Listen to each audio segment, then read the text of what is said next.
Primera carta a los Corintios, capítulo 5. Y si no trajo Biblia, acérquese a un hermano para que pueda compartir.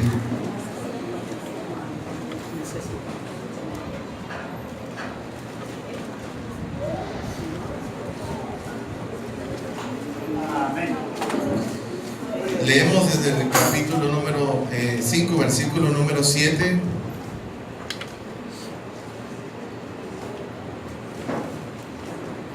Hasta el versículo número 12. ¿Tenemos la palabra? ¿Ya? ¿Todo estamos listos? ¿Estamos de pie? Limpiaos pues de la vieja levadura para que seáis nueva masa, sin levadura, como sois, porque nuestra Pascua, que es Cristo, ya fue sacrificada por nosotros. Así que celebremos la fiesta no con la vieja levadura, ni con la levadura de la malicia y de la maldad, sino con los panes sin levadura de sinceridad y de verdad.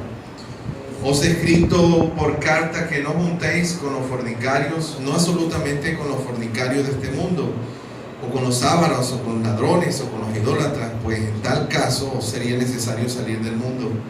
Mas os escribí que no juntéis con ninguno que, llamándose hermano, fuere fornicario, o ávaro, o idólatra, o malediciente, o borracho, o ladrón, con el tal ni aun comáis. Porque ¿qué razón tendría yo para juzgar a los que están afuera? ¿No juzgáis vosotros a los que están dentro? Amén. Puede sentarse, muy amable, muy gentil.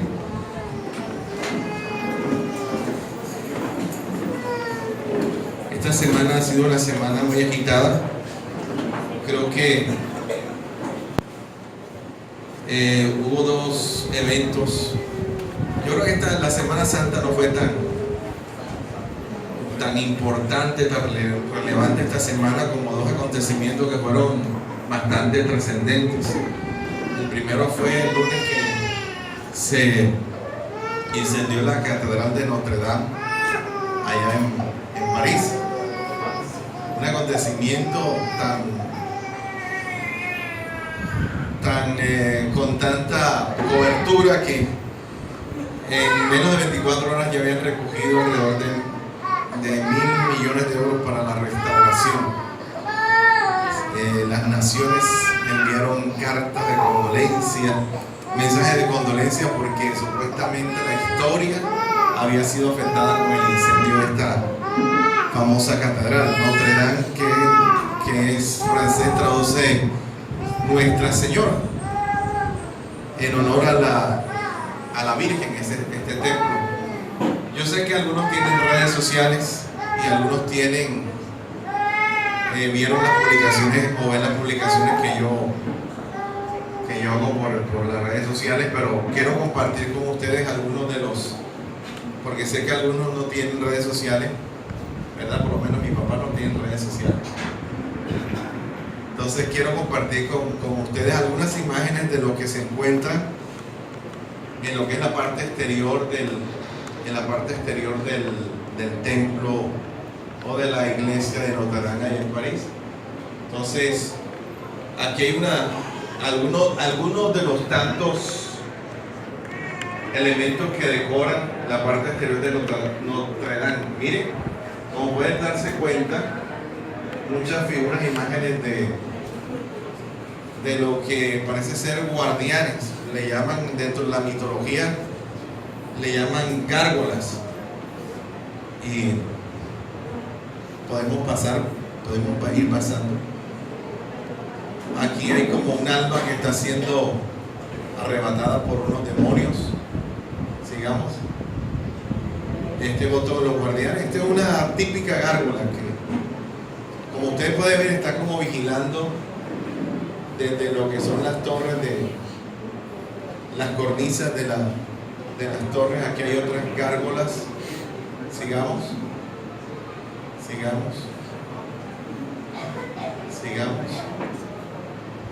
Adelante. Miren, este es como un demonio comiéndose a un niño, a un jovencito.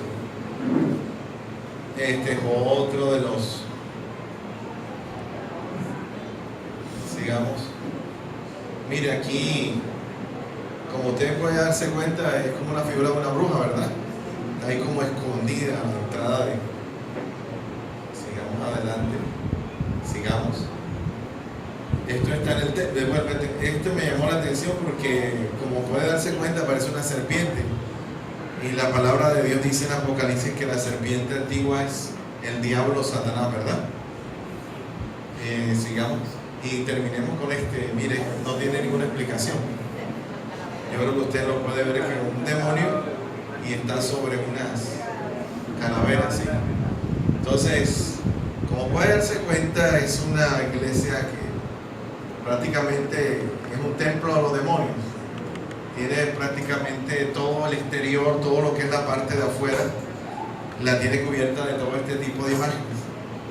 Entonces, para nosotros hacer una especie de introducción al tema que vamos a tratar hoy, porque hoy vamos a hablar de la verdadera Pascua, y vamos a concentrarnos en este pasaje que hemos leído de Primera de Corintios, el versículo 7, donde el apóstol Pablo escribe lo siguiente. Voy a rezar nuevamente lo que dice: limpiaos pues de la vieja levadura para que seáis nueva masa sin levadura como sois, porque nuestra Pascua, que es Cristo, ya fue sacrificada por nosotros. Amén. Estamos en los tiempos. Hoy supuestamente es domingo de resurrección. Hoy es un día que la gente celebra. Hace unos momentos escuchaba el sonido de los totes, ¿verdad? Yo recuerdo, porque yo, para los que no saben, yo pagué manda 5 años. Y yo caminaba vestido de nazareno los viernes, nazareno con una cruz, una corona de espinas, tenía una peluca mora. Y me echaban pinta uña en la cara para asemejar la sangre. Y yo recuerdo que un año, no sé de dónde salió, porque es que, hermanos, la tradición tiene tantas arandelas y tantas estratagemas y tantos rudimentos que le dijeron a mi papá que para que la manda pudiera ser efectiva yo tenía que ir a 7 iglesias y visitar 7 monumentos. Y ese día, tras de que me tocó caminar el Vía Crucis, hermano, después me tocó ir a 7 iglesias, imagínense. Y después corriendo, porque resulta que usted le enseñan que no se puede bañar después de 3 de la tarde, porque el que se baña después de las 3 de la tarde se vuelve lazarillo, le decíamos, o sea, se vuelve leproso. Y yo recuerdo que, como todo niño, porque yo pagué la manda como hasta los 13 años, yo dejaba todo para última hora. Uno es tan místico, tan pagano, que hubo un día que me cogieron las 5, y a mí me habían dicho que después de esa hora también el agua se convertía en sangre. Y yo ese día bañándome rápido, hermano, me miraba así la ducha esperando que no se fuera a hacer sangre de la ducha, porque uno cree todo lo que le dicen, ¿verdad? Somos tan paganos porque nuestra sangre indígena está en ese paganismo. En cierta ocasión, para entrar a lo que es el tema de la Pascua, a Fidel Castro se le dio por la idea de restablecer. Fidel Castro, el difunto dictador de Cuba, me imagino que vecino ahora de Judas Iscariote por allá y del señor Hugo Chávez Frías. Fidel Castro se decidió restablecer cuando estaba en su más bajo índice de popularidad. Eso fue en vísperas a su sucesión por su hermano Raúl Castro. Decidió restablecer la Navidad en la isla con todos los bombos, con todos los hierros. Y entonces restableció la Navidad, pero la gente se quedó, los periodistas se quedaron asombrados de que hubo un consenso nacional, todo el mundo abrazó la Navidad. Y llamaron a Fidel Castro y le dijeron: queremos hacer una entrevista porque queremos saber cómo hizo usted para que todo el mundo se alegrara porque usted restableció, o sea, todo el mundo abrazara nuevamente el rito, la tradición de la Navidad. Y el señor Fidel Castro le dijo: no, eso fue meramente democracia comunista. Y le preguntaron: ¿cómo así democracia comunista? Y el señor Fidel Castro le dijo: bueno, yo lo que hice fue que primero que todo llamé a un cura, a un sacerdote católico, y me entrevisté con él y le dije: señor sacerdote, monseñor, ¿A usted le gustaría que nosotros nuevamente restableciéramos la Navidad aquí en la isla? Y el cura le dijo, claro, cómo no, si esa es una de las principales celebraciones de nuestra religión. Y efectivamente el sacerdote estuvo de acuerdo. Y bueno, dijo, como usted está de acuerdo, yo me imagino que todos los católicos están de acuerdo, listo. Después llamó a un pastor pentecostal, un pastor evangélico, y le preguntó al pastor evangélico, ¿usted está de acuerdo, señor pastor, en que nuevamente instauremos la Navidad aquí en la isla? Y el pastor cristiano le dijo, bueno, claro, cómo no, si estamos celebrando el nacimiento de Cristo, entonces estamos de acuerdo. Y entonces el señor Fidel Castro dijo, bueno, como estaba de acuerdo un pastor, todos los cristianos y evangélicos de él estaban de acuerdo, pero faltaba uno. Y llamaron a un rabino judío. Y llamaron al rabino judío de una de las pocas comunidades que hay en la isla. Y le dijeron, señor rabino, él le dijo, yo le dije, señor rabino, yo sé que usted es una persona muy ortodoxa, que usted no cree en la Navidad, pero queremos restablecer la Navidad en Cuba, pero necesitamos el consenso de todas las religiones en la isla. ¿Estaría usted de acuerdo en que nuevamente se celebre la Navidad en la isla? Y el rabino se lo quedó mirando así, se lo quedó pensando, dice él. Y el rabino le dijo, bueno, la verdad es que la Navidad es una celebración cristiana, pero en el fondo lo que están celebrando es un cumpleaños a un judío. Entonces estamos de acuerdo. Y efectivamente celebraron la Navidad. Moraleja, hermanos, las celebraciones, las tradiciones, los movimientos ecuménicos muchas veces se llevan a cabo sin tener en cuenta el trasfondo, la profundidad o el sentido, el espíritu de las cosas.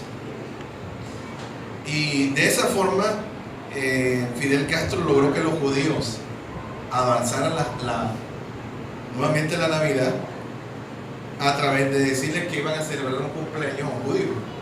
Y si era judío no tenía ningún problema. Esta semana que celebramos la Navidad, nosotros tenemos la Semana Santa. La Semana Santa es rara porque en la iglesia tradicional se llenan los templos, hay mucha convocatoria, pero las iglesias cristianas vacías. ¿Sí?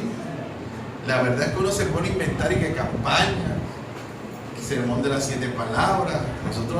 Nosotros este año trajimos mensajes de las 3 cruces y la gente no, o sea, abrazaron la gracia pero de una forma desmedida. Quiero pensar que es eso. Pero la celebración de la Semana Santa, que es una tradición y que es más que todo algo que se celebra religiosamente de manos de lo que es la iglesia tradicional, la iglesia católica, es una imitación, digamos una imitación de lo que fue la Pascua o de lo que es la Pascua judía. Lógicamente nosotros nos tenemos que regir al calendario. Ateos, católicos, judíos, lo que sea, se tienen que regir a que esta semana es una semana de descanso. Por lo menos aquí en Colombia, que es un país laico a pesar de todo, tenemos una semana de descanso. Y el jueves santo, porque es la última cena, el viernes santo la muerte de Cristo y hoy la resurrección de Cristo. Pero nada de esto es como aparenta ser. A mí alguien me preguntaba, pero ¿cómo se define o cómo se elige la Semana Santa cada año? Porque usted sabe que no todos los años es en la misma fecha, siempre se mueve, siempre a veces cae en marzo, como el año pasado, si no estoy mal, este año cayó en abril, pero no puede caer la Semana Santa más allá del 23 de abril, no puede caer lo que es la resurrección. ¿Cómo se realiza la Semana Santa o cómo se escoge la Semana Santa? Usted sabe que nosotros tenemos ahora calendario, tenemos celular, alarmas, pero en la antigüedad lo que regía era el horario solar. Más que todo no tanto solar, sino el horario lunar. Y hay algo que se llama un fenómeno que sucede 2 veces en el año que se llama equinoccio. El equinoccio no solamente lo usaban los judíos, luego lo usaron los católicos, los gregorianos, sino que también lo usaron los mayas y los aztecas para realizar sus calendarios. El equinoccio traduce en latín, equi traduce todo, equinoccio o noxio traduce noche, es decir, la misma noche. ¿Qué significa equinoccio? Que hay dos épocas en el año en que el día y la noche tienen la misma duración en todo el año, y eso se llama equinoccio, se le llama equinoccio. En este caso, en el mes de marzo, 23 de marzo, entre el 21 y el 23 de marzo es el primer equinoccio, y entre el 21 y el 23 de septiembre el segundo equinoccio. ¿Eso qué significa? Que cuando aquí tenemos equinoccio en el hemisferio este, ponme la imagen de por favor. Cuando nosotros tenemos aquí el equinoccio en el sur, comienza el otoño, pero en el norte, en el hemisferio norte, empieza la primavera. ¿Ya? Entonces, esos dos fenómenos de equinoccio son los que se utilizan para determinar lo que es está fuera de esa carpeta.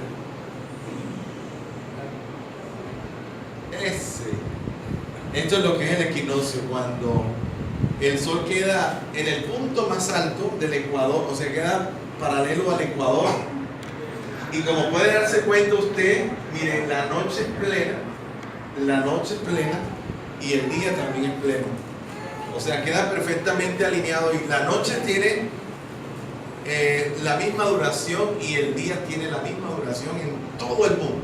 Eso sucede precisamente ahora entre el 21 y el 23 de marzo. Cuando usted llegue esta noche, va a mirar la luna y se va a dar cuenta que la luna está llena, porque los judíos escogían o tomaban el equinoccio como la celebración del equinoccio para conmemorar lo que era la Pascua, la salida de Egipto. Entonces, a través de este sistema es que se escoge o se define lo que es la Semana Santa para los católicos y para los judíos lo que es la celebración de la Pascua. Ahora, este año casualmente no siempre coincide, pero este año casualmente han coincidido la Pascua judía con el Viernes Santo. Han coincidido exactamente los mismos días. Gracias, pues pasemos al otro. Vamos a ir ahora, para que entremos en contexto, a Éxodo capítulo 12 para hablar un poco de lo que era la Pascua judía y de dónde salió esta celebración, porque la Biblia dice que Cristo es nuestra Pascua, pero ¿qué significa la Pascua? La Pascua se celebra en muchos lugares del mundo de forma diferente. En los Estados Unidos se llama el Passover. El Passover en Estados Unidos es la celebración de la Pascua, pero con mucha mezcla de costumbres europeas o anglosajonas. Por ejemplo, nosotros aquí en Latinoamérica, en nuestro continente de Sudamérica, celebramos la Semana Santa de una forma diferente. Ellos lo celebran con huevos de Pascua. Celebran la Pascua con los famosos huevos de Pascua, que son huevos de colores que se regalan entre ellos, y el famoso conejo de Pascua. Ese es el Passover en Estados Unidos, que llaman la celebración de la Pascua. Pero vamos a ver el origen de todo esto, la etiología, porque todo esto es una confusión, hermano. La gente dirá, pero ¿cómo se debe celebrar? ¿O qué es la Pascua? En primer lugar, le voy a decir que eso no tiene nada que ver con lo que hacemos nosotros. Nosotros tenemos, creo que, la más distorsionada de las versiones de la Pascua. Porque nosotros, en nuestra costumbre, la tradición dice que no podemos comer carne. Pero la Pascua judía, el Señor le dio al pueblo que tenía que comer carne. Acá la gente se ponía a comer pescado, no sé de dónde sacan eso. Pero Cristo le dijo a la gente: te vas a comer el pescado y no vas a dejar nada para el día siguiente. La carne, te vas a comer el cordero y no vas a dejar nada para el día siguiente. Como le gusta a muchos acá, ¿verdad? Dice la escritura en el libro de Éxodo, vamos a leer la Pascua, capítulo 12. Y habló Jehová a Moisés y a Aarón en la tierra de Egipto, diciendo: este mes os será principio de los meses, para vosotros será el primero en los meses del año. Hablar a toda la congregación de Israel diciendo. Hasta ahí me voy a detener. Vamos a ir por partes para ir explicando. Usted sabe que el pueblo de Israel fue cautivo, fueron esclavos durante 400 años en Egipto.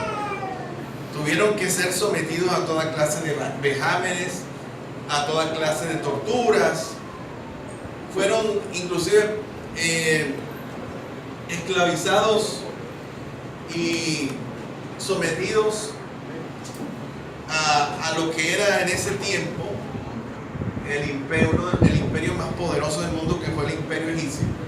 Cuando comenzaron a multiplicarse, recuerden que fueron también una especie de intento de genocidio, porque trataron de matar a los niños, los varones que nacían, recuerden. Pero acá dice la Biblia que ya van a salir. Ya Dios ha planificado, ya ha planeado que van a salir. Pero antes de salir de Egipto y de ir a la tierra prometida, Dios le enseña una verdad, que es tipo de Cristo, que es la Pascua. Todo lo que vamos a ver acá es representación de nuestra Pascua, que es Cristo. Amén. Ahora, lo primero que dice el Señor es que hace un cambio. Y el Señor le dice: este mes será el principio de los meses. Para vosotros este va a ser el primero de los meses del año. Y le coloca este primer mes, tiene por nombre Nisan o Nisan, o en su defecto Abir, que traduce renuevo o brote nuevo. Es decir, un nuevo comienzo, una nueva etapa en la historia de Israel. Es decir, lo que traduce Nisan es comenzar de nuevo. Y es lo que el Señor estaba haciendo. Le dijo: este mes va a ser el primero de los meses. Es decir, ustedes hoy van a empezar de nuevo. Vamos a hacer borrón y cuenta nueva. Ahora, le dijo el Señor: para ustedes este será el primero de los meses del año. ¿Qué les quiero decir? Que en este momento los judíos están empezando el año. Nosotros ya vamos por el cuarto mes del año. Para ellos el año empieza en la Pascua. Sigamos leyendo. Hablar a toda la congregación. En el 10 de este mes, tómese cada uno un cordero según la familia de los padres. Un cordero por familia. Sigamos leyendo. Mas si la familia fuera tan pequeña que no baste para comer el cordero, entonces él y su vecino inmediato a su casa tomarán uno según el número de las personas, conforme al comer de cada hombre. Haréis la cuenta sobre el cordero. El animal será sin defecto, macho de un año. Lo tomaréis de las ovejas o de las cabras. Aquí está la definición. Un momento, tenemos la definición de un cordero. Un cordero, un animal, una cabra o una oveja menor de un año. Eso es lo que traduce un cordero. Debe ser del menor de un año. Sigamos. Ahora, dice la escritura que el día 10 lo tenían que apartar. Y el día 14 tendrían que inmolarlo toda la congregación del pueblo de Israel entre las 2 tardes. Me voy a detener ahí para ir explicando por partes. Nosotros tenemos una costumbre tan rara que nosotros en Semana Santa comemos pescado y dulce. Y el Señor le mandó a su pueblo a que comieran carne y panes sin levadura y hierbas amargas.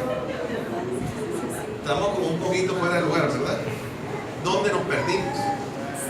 Sencillo, nos perdimos en el año 325 de nuestra era cristiana.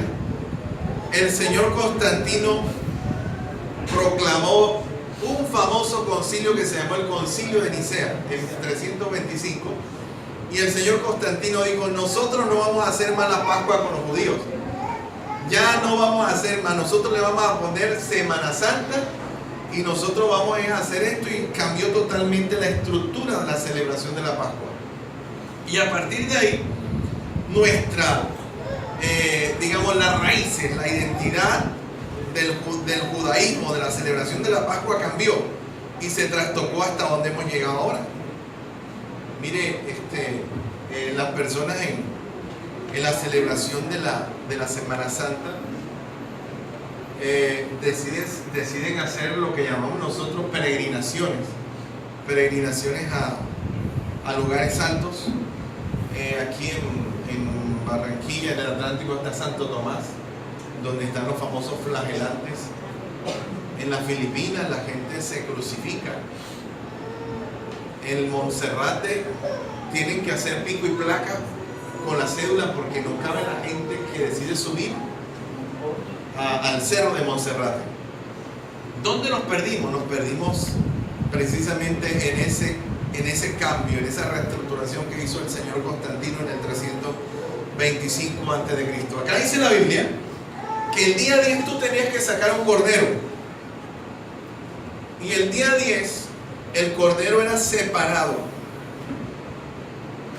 pero el día 10 no se podía, el cordero no se iba a matar, sacrificar, ni se iba a inmolar.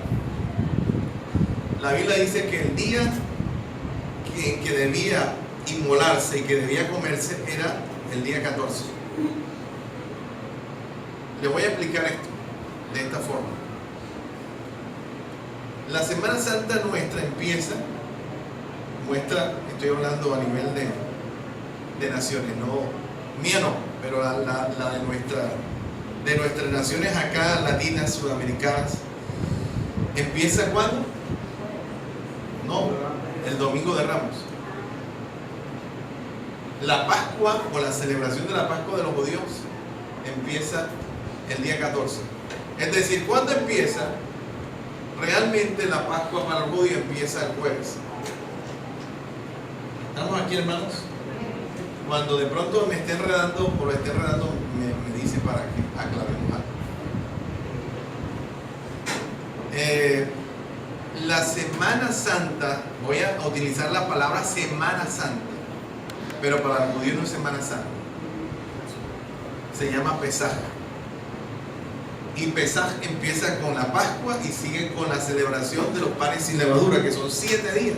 Es decir, que los judíos en este momento están en la celebración de los panes sin levadura. Y dura del día 14 al día 21. Es decir, nosotros la empezamos antes, ellos la empiezan. Nosotros la empezamos antes, ellos la empiezan después de la Pascua. Ellos están en este momento en la semana de los panes sin levadura. Amén. Seguimos aquí. La Escritura dice: y lo guardaré hasta el día 14 de este mes, y lo inmolará toda la congregación del pueblo de Israel entre las 2 tardes. Aquí voy a explicar algo acerca de las 2 tardes. Bueno, empezando, hermanos, porque nuestro día es diferente al nuestro horario, o nuestro día es diferente al día judío. El día nuestro empieza a las 12 a.m. A las 12:01, nosotros decimos a las 12 de la noche, pero sería como las 12 de la mañana. Las 12 a.m. Cuando la gente se está celebrando, celebra el Año Nuevo, lo celebran a las 12. A las 12:01 empieza el día nuestro y se acaba a las 12:01, a las 11:59 del día siguiente. Para el judío no es así.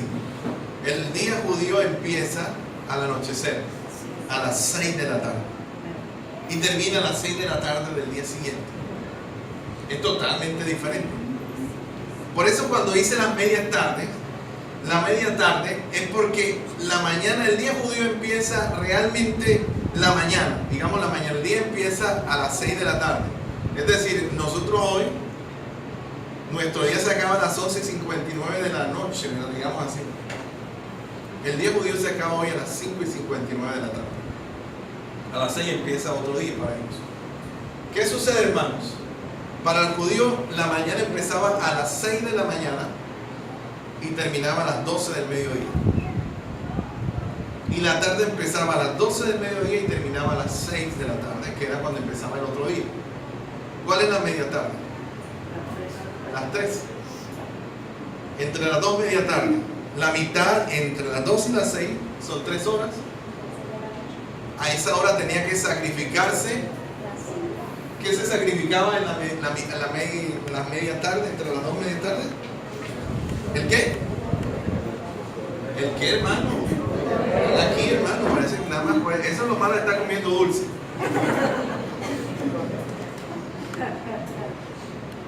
¿Quién murió a las 3 de la tarde? Ya vamos por la primera representación porque Cristo es nuestra Pascua. Entonces queda claro que para el judío no es igual el día que para nosotros. Por eso es que cuando María Magdalena va a la tumba de Cristo a llevar unas especies y todo eso, la Biblia dice que era oscuro.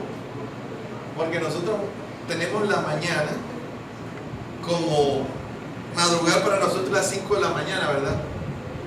Se puede decir que si yo digo que María fue cuando estaba empezando el día o cuando estaba apenas iniciando el día primero de la semana, pudieron ser las primeras horas de ese día, es decir, noche nueva. Ahora sigamos adelante. La escritura dice que el día 14 teníamos hasta el 10, ¿verdad? Sacábamos el cordero y el día 14 era que se iba, dice la escritura, se iba a inmolar. Ese cordero no se le podía partir en hueso, se tenía que quemar entero, cabeza y pata, todo para el fogón, para el horno, para la brasa, y se quemaba entero. Eso es lo que traduce inmolar. Inmolar es quemar algo entero completamente, carbonizarlo. La escritura dice que toda la congregación del pueblo de Israel tenía que inmolarlo entre las 2 tardes, es decir, tenía que empezar a asarlo, a fritarlo, a hacer el asado a las 3 de la tarde. Pero previamente dice la escritura que debían tomar de la sangre y la pondrían en los 2 postes y en el dintel de las casas en que lo habían de comer. Y aquella noche comerán la carne ¿qué? Y panes sin levadura, con hierbas amargas lo comerán. Esa era básicamente la cena de la Pascua. Era masá, que es el pan amargo, las hierbas amargas. El masá, que era el pan sin levadura, o los panes ácimos, y la carne asada al fuego. Eran, digamos que 4 ingredientes que se debían tener en cuenta en la Pascua judía. Es decir, la sangre lógicamente todos los judíos mataban un animal, tenían que sacar, ellos no comían nada que contuviera sangre. Y la sangre la colocaban en un lebrillo y tenían que esparcirla sobre las puertas, los postes y en el dintel, que es la parte de arriba donde iban a comerse la Pascua. Y dice la escritura: aquella noche comerán la carne asada al fuego y panes sin levadura con hierbas amargas lo comerán. ¿Cuándo era la noche? El día judío empezaba de noche.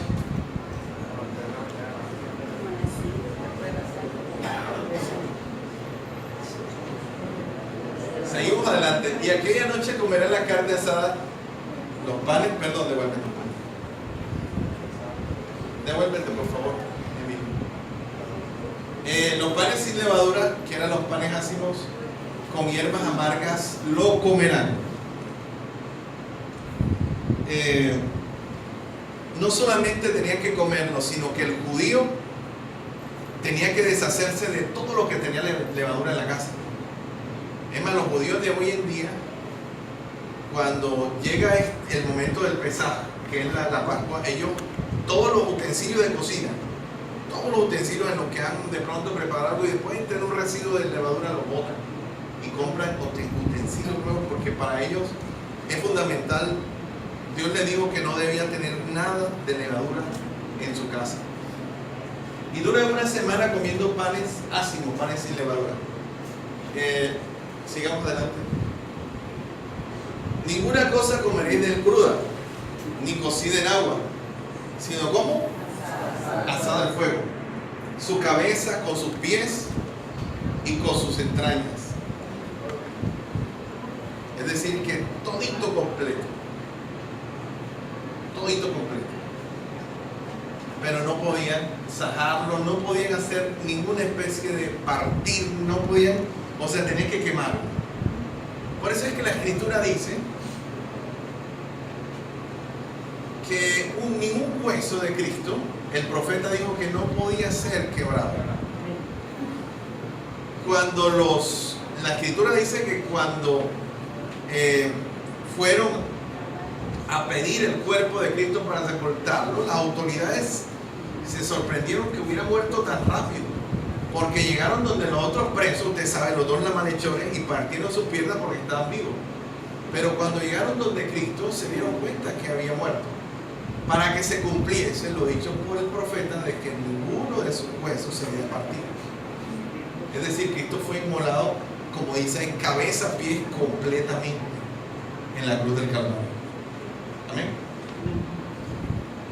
Después dice, ninguna cosa dejaréis de él hasta mañana, y lo que quedara hasta la mañana lo quemaréis en el fuego. Ahí le estoy comprobando que lo comieron de noche, porque ahí dice que lo que quedará hasta la mañana, ¿qué dice ahí? Lo quemaréis. Por eso es que la Biblia dice al principio, en el capítulo 12, que para celebrar la Pascua, cuando la familia de pronto era muy pequeña, se reunían entre varios, porque de pronto tenían un animal muy grande. Muéstrame la imagen, por favor, Emily. Si la familia, dice la Escritura, era muy pequeña, es decir, habían 2 miembros de una familia, 3, y el cordero era muy grande, no iban a alcanzar a comérselo todo. ¿No se acuerda de rodicio, algo así, el restaurante acá? Era un rodicio, usted tenía que comer hasta que no quedara nada. Aunque yo sinceramente pienso, hermano, que hay personas que yo conozco que no tenían que ponerse de acuerdo con otras familias, porque yo creo que se lo comían ellos solos, ¿verdad? Menos mal que según el comer de cada uno. Pero se ponían de acuerdo varias familias porque ese animal tenía que comérselo completito. Y si eran 2 personas para comerse un animal de esos enteros, no, había familias que tenían hijos pequeños. Por eso bajé esta foto para que usted se dé cuenta que eran niños pequeños. Y ahí está los panes ácimos, véanlos acá debajo. Está el cordero inmolado y las hierbas amargas. Era básicamente una mesa judía donde prácticamente todos los que estaban ahí participaban, desde el más pequeño hasta el más anciano participaba de la Pascua. Ahora sigamos adelante. Ahí. Dígame. Claro, mi hermano. ¿Qué simboliza las hierbas amargas? Claro que sí. Las hierbas amargas, como dice el pastor Pedro, ya dijimos que la levadura todo el tiempo Cristo la manifestó, la reveló como la hipocresía, como lo que era el pecado. El Señor dijo, guardaos de la levadura de los fariseos, porque los fariseos por fuera eran muy buenos, aparentemente la apariencia, pero por dentro el Señor los llamó sepulcros blanqueados. Es decir que la levadura representa todas aquellas impurezas, todo aquel pecado que se encuentra en nuestra vida que nos está contaminando. Y lo que decía el hermano Pedro, las hierbas amargas para el hebreo, la representación inicial era el sufrimiento que habían tenido ellos en Egipto, todo lo que habían pasado. Es decir, cuando ellos comen las hierbas amargas, debían recordar el sufrimiento, el dolor y toda la esclavitud que vivieron en Egipto por 400 años. Pero cuando hablamos de Cristo, que es nuestra Pascua, estamos identificados que las hierbas amargas representan lo que dice Isaías 53, ¿verdad? Isaías 53 dice, ciertamente llevó en nuestras enfermedades y sufrió nuestros dolores, y nosotros le tuvimos por azotado, por herido de Dios y abatido. Mas él herido fue por nuestras rebeliones, morido por nuestros pecados, el castigo de nuestra paz fue sobre él, y por su llaga fuimos nosotros curados. Amén. Entonces, seguimos adelante. No debíamos, o no se podía quedar nada, no se podía desperdiciar nada. Amén. Todo se tenía que comer esa noche. No podíamos guardar para después. No se podía dejar para el día siguiente, para calentar, como nosotros llamamos calentado. Yo recuerdo perdón hermano Pedro, yo recuerdo una noche, cuando me casé con Liliana, cuando nos fuimos a trabajar a Bogotá, a Girardot, nosotros como somos tan llenos de la gracia de Dios, el 31 de diciembre el pastor compró una lechona. Esa fue la cena de fin de año. Y el pastor compró ahí, como estábamos ahí, Girardot está pegado al departamento del Tolima. Usted atraviesa el río Magdalena, llega a Flandes y ahí está Tolima. Y el plato de Tolima es la lechona tolimense y el tamal. Y el pastor compró una lechona, hermano, pero qué cosa gigante. Y comimos y quedó como la mitad. Bueno, nosotros vivíamos con el pastor, hermano, un segundo piso él vivió. Hermano, duramos comiendo lechón una semana.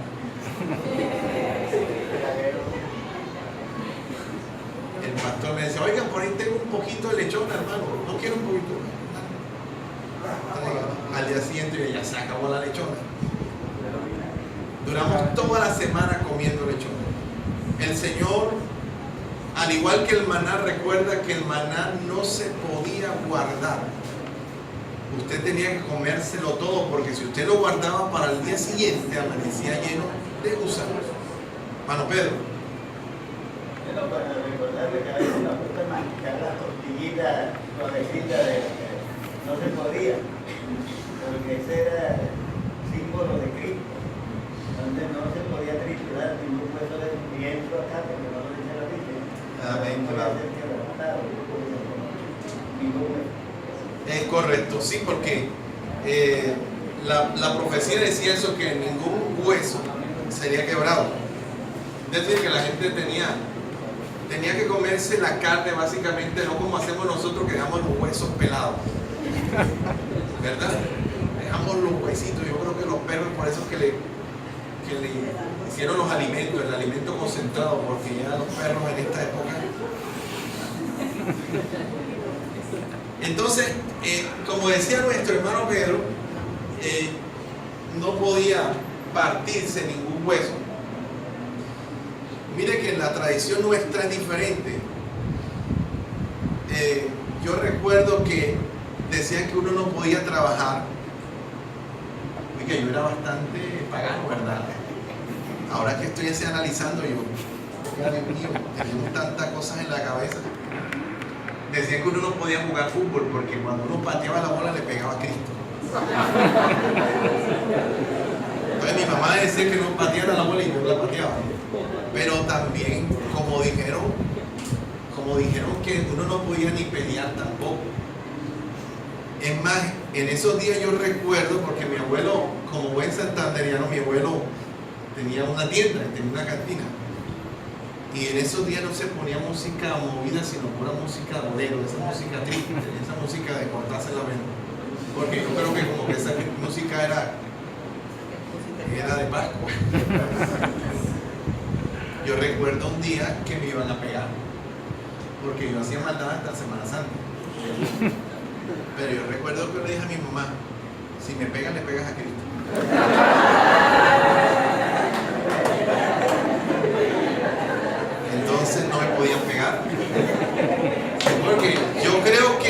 gráfico, un golpe con una correa representaba más a Cristo sobre mi espalda que un pelotazo, ¿verdad? De verdad que uno hace tantas cosas. Nosotros recibimos la Pascua o recibimos la herencia desde la Semana Santa de tres formas. De una forma histórica, como lo dije hace un momento, ¿recuerdan?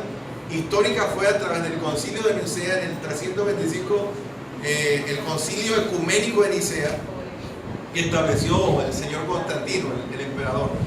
Lo recibimos por tradición oral a través de nuestros padres y de nuestra familia. Digamos que de una forma pasiva lo recibimos. Y de una forma cultural a través del calendario que nosotros manejamos, porque recuerden, la Semana Santa tiene relación con el calendario, con la Pascua judía por el calendario, que hay en fechas muy similares. Ahora sigamos adelante. La Escritura dice: lo comeréis así, ceñidos vuestros lomos, vuestro calzado en vuestros pies y vuestro bordón en vuestra mano, y lo comeréis apresuradamente, porque es la Pascua de ¿quién? De Jehová. Seguimos adelante con los símbolos, porque la idea nuestra es ver cómo todo esto representó a Cristo. Ya nos dimos cuenta que el Cordero, oigan, les voy a decir algo interesante. Cristo entró, ¿saben cuándo entró Cristo a Jerusalén? Triunfal, que los pobladores lo reciben con palmas, los reciben con la famosa, recuerda, canción Hosana al Hijo de David. ¿Saben cuándo entró? ¿Cuándo entró? En nuestro calendario. El Domingo de Ramos, ¿sí? Y efectivamente nosotros tenemos Domingo de Ramos. Para el judío es el primer día de la semana. Cristo entró, ¿saben cuándo entró Cristo? El día 10. ¿Cuándo se tenía que separar el cordero? El día 10. Igual. Cristo entra a Jerusalén por las puertas en un pollino, en un asno, el día 10. Precisamente el mismo día que los judíos estaban escogiendo el cordero para la Pascua. ¿Cuándo debía morir el cordero? ¿Cuándo el día qué? 14.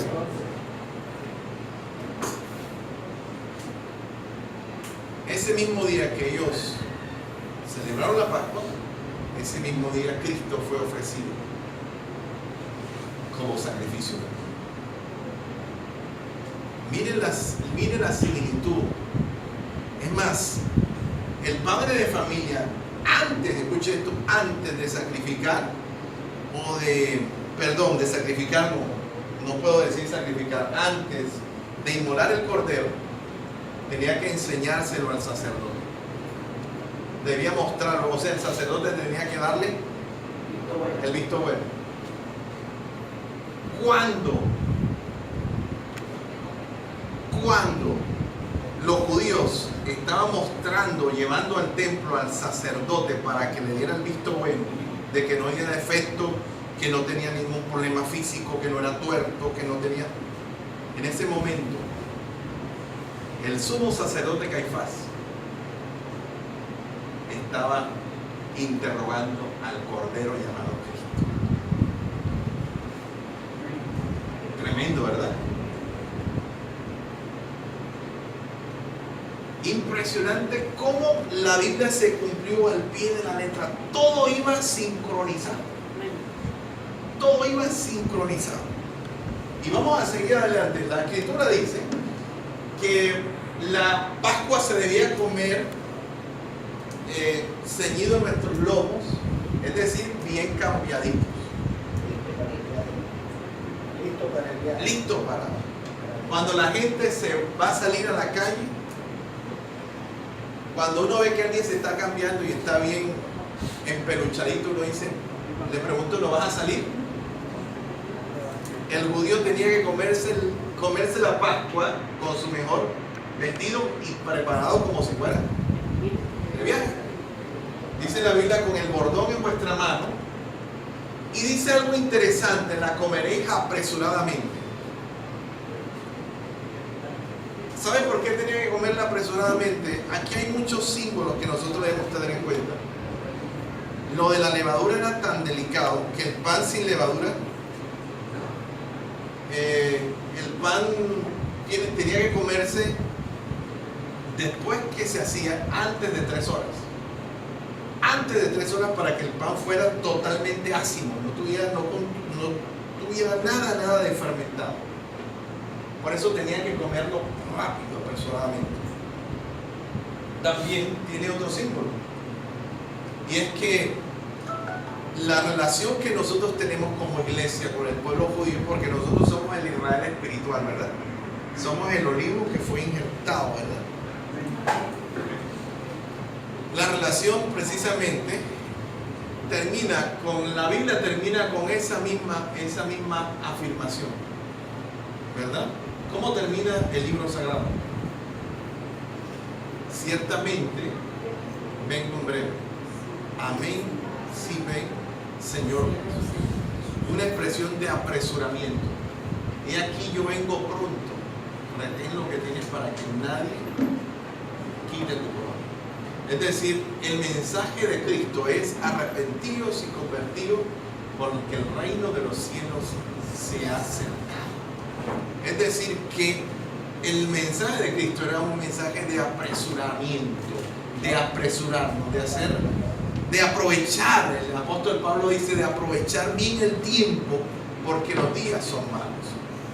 Es decir, que el mensaje, la metáfora contenida aquí en vestir nuestra ropa, ¿verdad? Estar preparados para el viaje y de comerla apresuradamente. Eso lo hablaba esta mañana con una persona que le pregunté: ¿y dónde está tu esposo? Me dijo: lo dejé, pastor, porque ya era tarde. Y yo me acordé, le dije: bueno, la verdad es que sí va a ser cuando venga Cristo. Cuando venga Cristo, también va a dejar a los que no estén listos, ¿verdad? Cuando venga Cristo, Él no va a esperar a nadie. Es más, la Biblia dice que estarán 2 en el campo, el uno será tomado y el otro dejado. 2 estarán durmiendo, el uno será tomado y el otro dejado, ¿verdad? Entonces, esta representación es una representación típica de que el tiempo está cerca.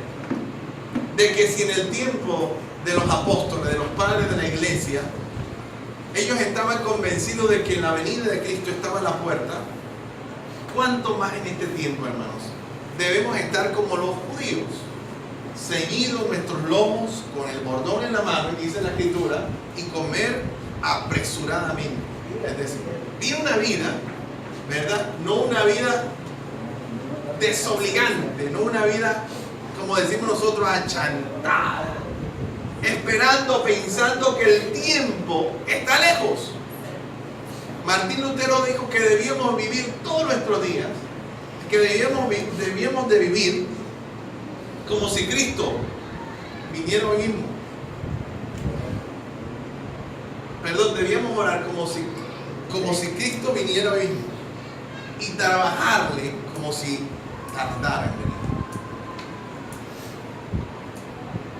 Creo que nosotros debemos tomar esta metáfora o este tipo de la ropa, del bordón, de los lomos ceñidos y de comer apresuradamente. Debemos tomarlo como una señal de que nuestro tiempo se está agotando, de que tenemos poco tiempo en esta tierra. Ayer vimos con tristeza, porque yo le digo que desde que estoy en el Evangelio nunca me había dado tan duro la muerte de un hombre de Dios como lo de Julio Melgar. Me golpeó fuerte, porque antes uno no veía nada porque no existían las redes sociales, pero las redes sociales nos mostraron el proceso que este hombre vivió. Lo vimos acabarse. lo vimos cómo se fue deteriorando. Y luego cuando a mí me dijeron que había muerto, a uno lo golpea la pérdida, lo que representó.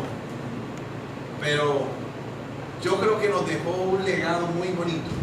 Y yo creo que el legado no solamente de las canciones, sino de que una persona que muere de un cáncer terminal en el páncreas, el mismo cáncer que le dio a Steve Jobs, el creador de Apple. Yo creo que este hombre,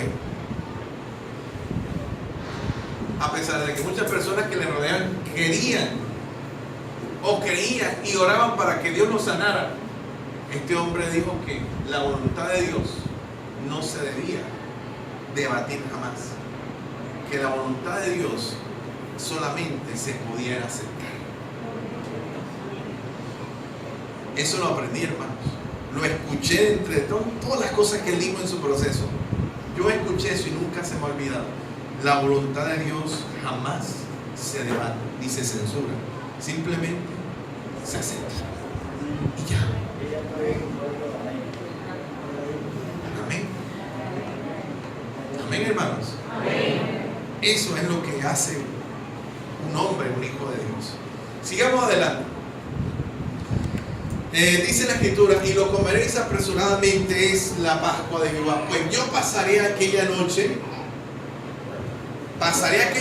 recuerde. ¿Cuándo era la noche? Después de las 6. Dígame una cosa, ¿qué fue primero creado, el día o la noche? ¿Ya leyó la Biblia? Ya la Biblia.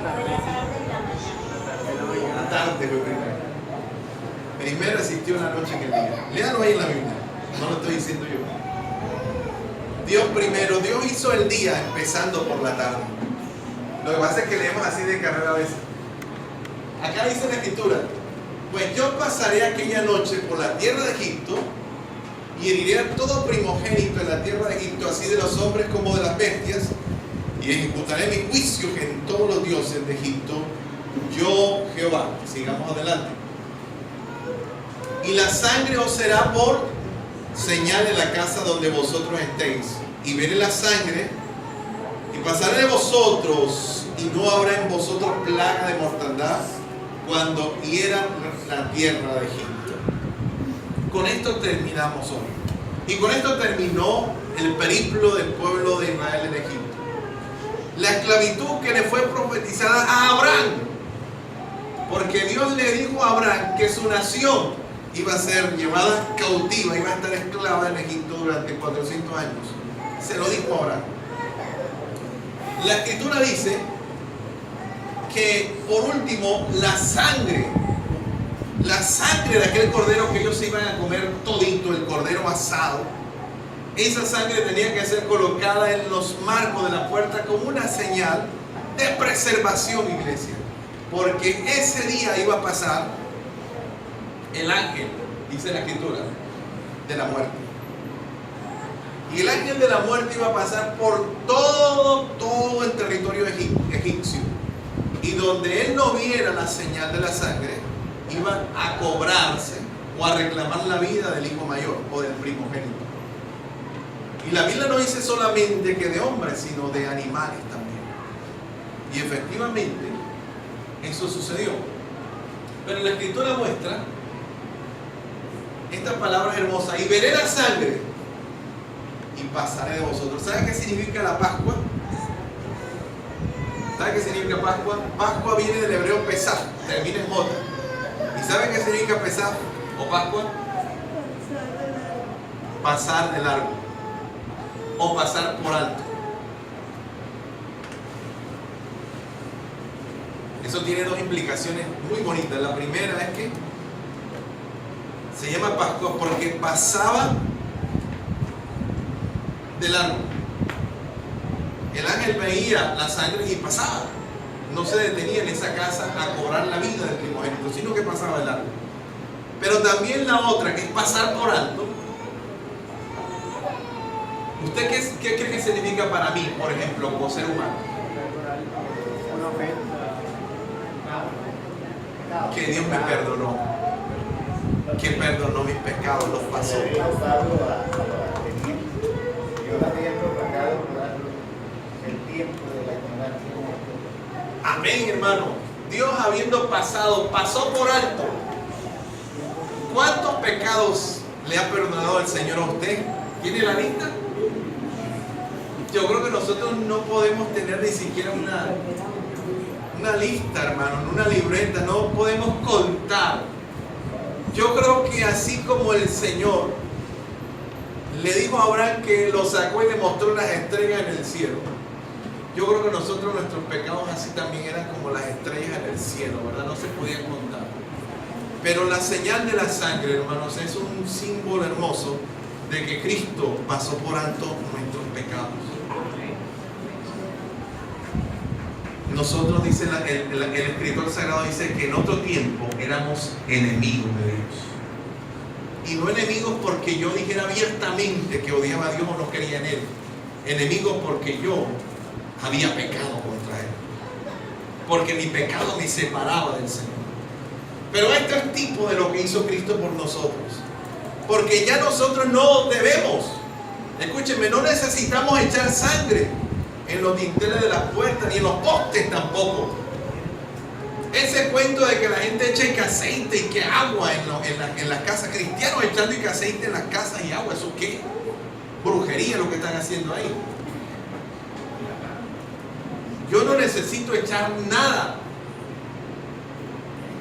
Porque en ese tiempo sí se necesitaba, porque fue un símbolo. El cordero era un símbolo de la sangre de Cristo, de la preservación.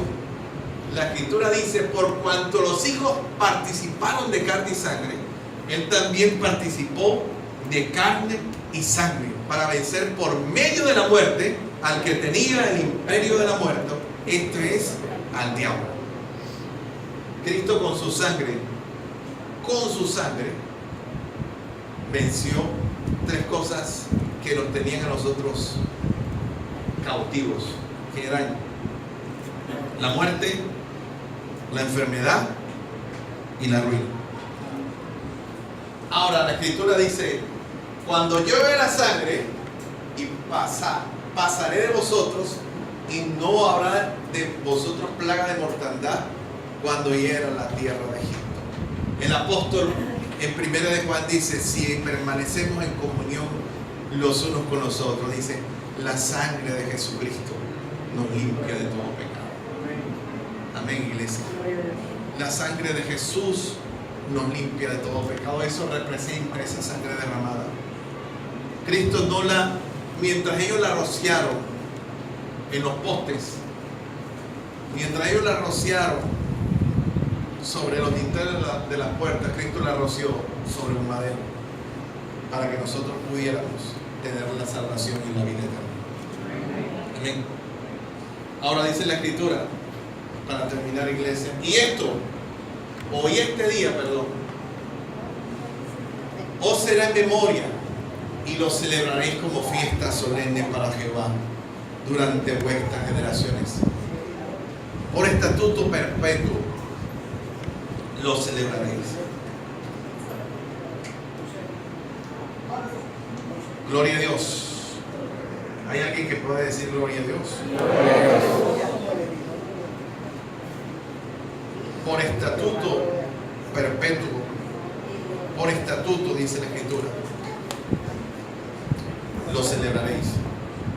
Quiero terminar, pero voy a leer un poco del contexto, porque yo le expliqué a usted que en este momento se está celebrando la fiesta de los panes sin levadura en el pueblo de Israel. Y este día os será en memoria, y lo celebraréis como fiesta solemne.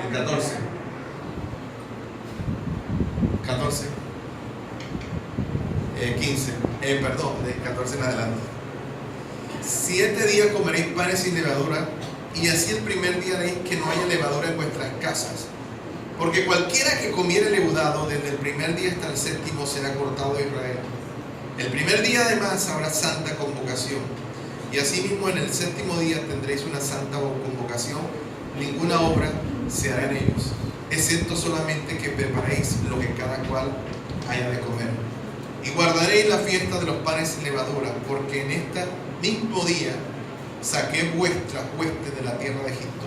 Por cuanto guardaréis este mandamiento en vuestras generaciones, por costumbre perpetua. En el mes primero, ¿cómo se llama el mes primero? Nisan o Abib. Comeréis los panes sin levadura desde el día 14, el día en que se sacrificaba el cordero, que se inmolaba, porque cualquiera que comiere levadura, del mes por la tarde hasta el 21 del mes. ¿Por qué? Por la tarde. Por 7 días no se hallará levadura en vuestras casas, porque cualquiera que comiere leudado, así extranjero como natural del país, será cortado de la congregación de Israel. Ninguna cosa leudada comeréis en todas vuestras habitaciones. Comeréis panes sin levadura. Y Moisés convocó a todos los ancianos de Israel y le dijo: sacad y tomad corderos por vuestras familias y sacrificad la Pascua, y tomad un manojo de hisopo y mojadlo en la sangre que estará en un lebrillo, y untad el dintel y los 2 postes con la sangre que estará en el lebrillo. Y ninguno de vosotros salga de las puertas de su casa hasta la mañana, porque Jehová pasará hiriendo a los egipcios, y cuando vea la sangre en el dintel y en los postes, pasará Jehová aquella puerta, y no dejará entrar a quién, al heridor en vuestras casas para herir. Cuando leí estas palabras me acordé de lo que dijo el apóstol Juan en la primera carta de San Juan. Dice lo siguiente: y sabemos que aquel que ha nacido de Dios, 5:18 de primera de Juan, no practica el pecado, porque aquel que fue engendrado por Dios le guarda, y el maligno no le toca. Sigo leyendo. Sabemos que somos de Dios, y el mundo entero está bajo el maligno. Pero sabemos que el Hijo de Dios ha venido y nos ha dado entendimiento para conocer al que es verdadero, y estamos en el verdadero.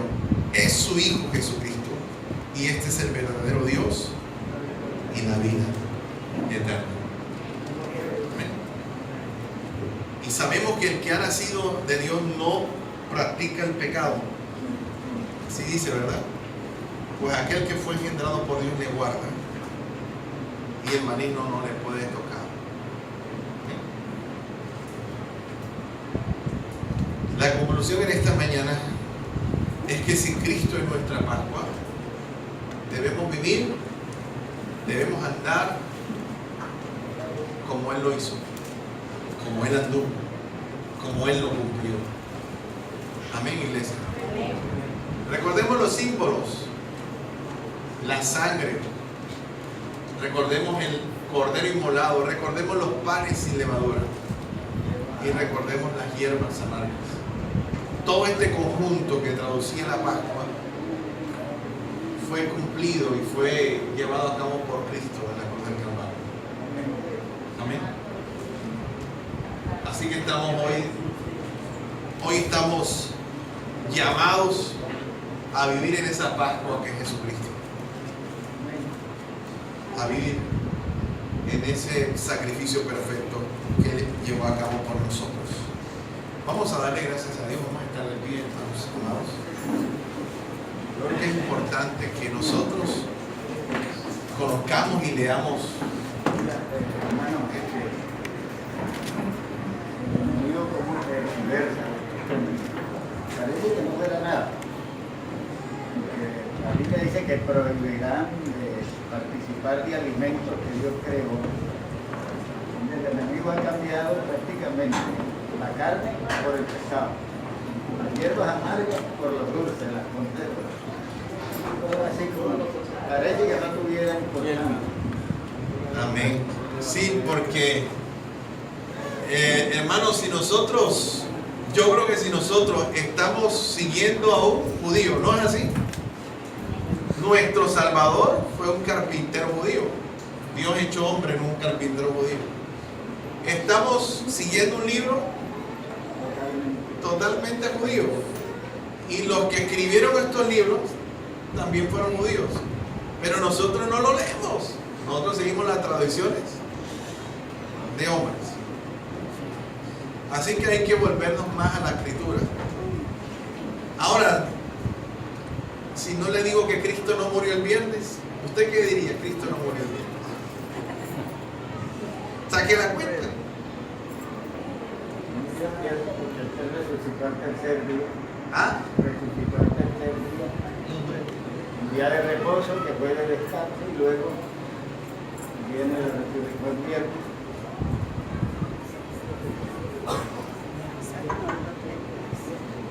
Después nos sentamos y hablamos para no demorarnos más. Pero la Biblia dice que la señal de Cristo, la señal de Moraj era 3 días y 3 noches. Y si usted cuenta del viernes al domingo no existe. Y si lo contamos por el calendario judío, que empezaba el primer día de la semana era el domingo a las 6 de la tarde. Perdón, el sábado a las 6 de la tarde. Porque el día de reposo judío empieza el viernes a las 6 de la tarde. Y el primer día de la semana de los judíos empieza el sábado a las 6 de la tarde. Vamos a orar. Te damos gracias, Señor, en esta mañana.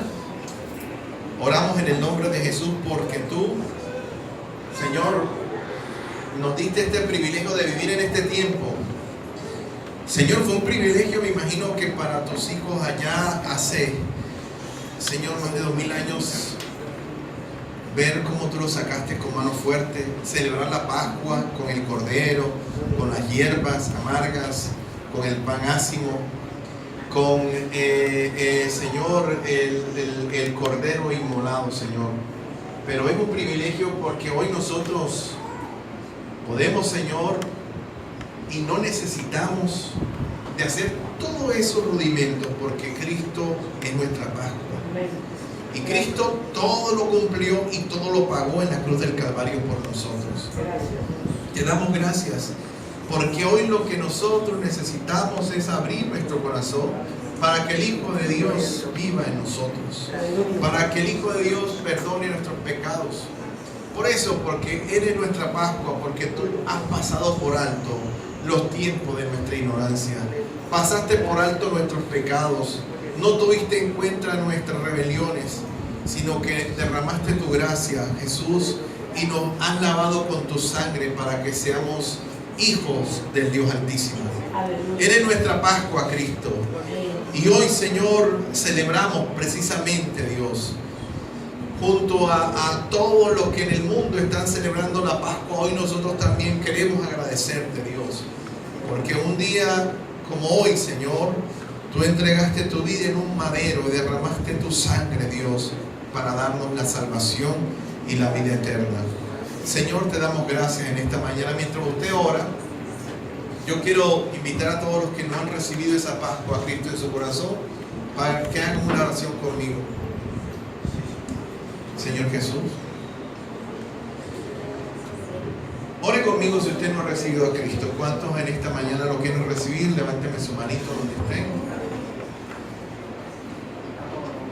Vamos a darle gracias a Dios y vamos a decirle en esta mañana, ahí donde usted está, si quiere recibir a Cristo, dígale: Señor Jesús, en esta mañana reconozco que tú eres mi único y verdadero Salvador, que eres mi Pascua, que eres mi vida, que eres quien pasa por alto mis rebeliones. Yo te recibo como mi único y suficiente Salvador y te pido que perdones todos mis pecados y que escribas mi nombre en el libro de la vida. Señor, recibe como tu Hijo y yo te recibo como mi Padre y te doy gracias en el nombre de Jesús, tu Hijo amado. Amén. ¿Cuántos hicieron esta oración? Dios les bendiga. Amén. Podemos sentarnos por un momento. Hoy vamos a celebrar la cena del Señor. Vamos a aprovechar esta coyuntura Y lo vamos a hacer para ilustrar un poco lo que compartimos del mensaje. No vamos a utilizar ni hierbas amargas, ni la sangre, ni nada de eso. Vamos a utilizar lo que Jesús dijo que debíamos hacer en memoria de Él. ¿Qué fue lo que dijo la Biblia? Que Jesús tomó el pan, ¿verdad? Y después que lo partió, dio gracias, ¿verdad? Y después tomó la copa y también dio gracias. Vamos a leerlo.